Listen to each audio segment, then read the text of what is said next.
অসুস্থ মেজর কিভাবে প্রশিক্ষণ দেবে? মঞ্চস্থ হচ্ছে মেজর সাদেক মিয়া নাটক। প্রযোজক ইউনুস, পরিচালক আপনারাই বুঝে নেন। গত কয়েকদিন ধরে মেজর সাদেক সম্পর্কিত অনেক কথা শোনা যাচ্ছে, যার অধিকাংশই ভিত্তিহীন এবং বানানো। তাই এসব শোনার পর আমি মনে করলাম আপনাদের আরও কিছু জানা প্রয়োজন। সাদেক ৭৪ বিএমএ লং কোর্সের একজন দক্ষ, চৌকস, শান্ত, মেধাবী এবং আর্মির সকল কোর্সে টপ করা অফিসারদের মধ্যে একজন। তার সম্পর্কে বলতে গিয়ে শুরুতেই তার পূর্বের কিছু বিষয় আপনাদের সামনে উপস্থাপন করা প্রয়োজন। ২০২৩ সালের মে মাসে তার পিজিআরে পোস্টিং হয়, কিন্তু এক বছরের মাথায় সাবেক প্রধানমন্ত্রী থাকা অবস্থায় ২০২৪ সালের জুন মাসে তাকে পিজিআর থেকে যশোর ক্যান্টনমেন্টে বদলি করা হয়। তার বিরুদ্ধে তখন অভিযোগ আনা হয় যে তিনি তৎকালীন প্রধানমন্ত্রীর ডিউটি পালনে উদাসীন, যে কারণে তাকে পিজিআরে রাখা সমীচীন নয়। পরবর্তীতে কয়েক মাস পর সেকেন্ড বেঙ্গলে কর্মরত অবস্থায় তার রামু ক্যান্টনমেন্টে পোস্টিং অর্ডার আসে। এর মধ্যে তার মিশন নাম আসার সিরিয়াল থাকলেও পূর্বের পিজিআর থেকে আসা তার অভিযোগের কারণে তার নাম আসতে দেরি হয়। এর মধ্যে সাদেক রামু ক্যান্টনমেন্টে যোগ দেয়।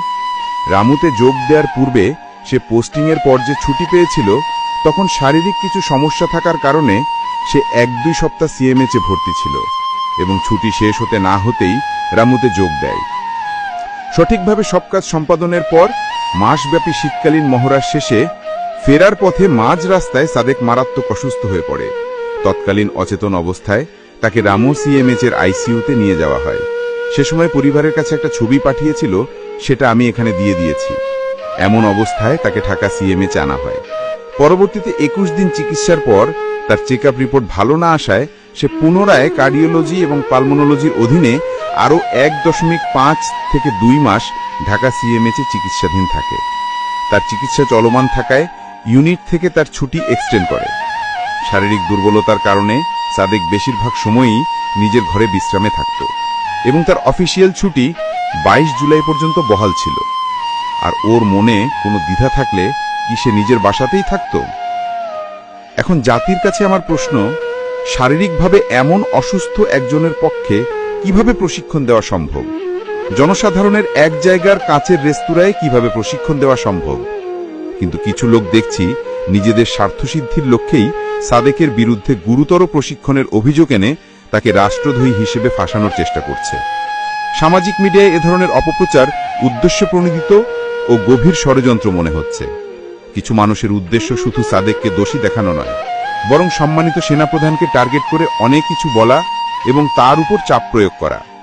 এতে বোঝা যাচ্ছে তারা এক ঢিলে ২ পাখি মারতে চাচ্ছে হয়তো। তাই এসব মিডিয়ার প্রতি আমার একান্ত আবেদন, আপনারা একটি নিরীহ অফিসারকে দাবার গুটি হতে দেবেন না।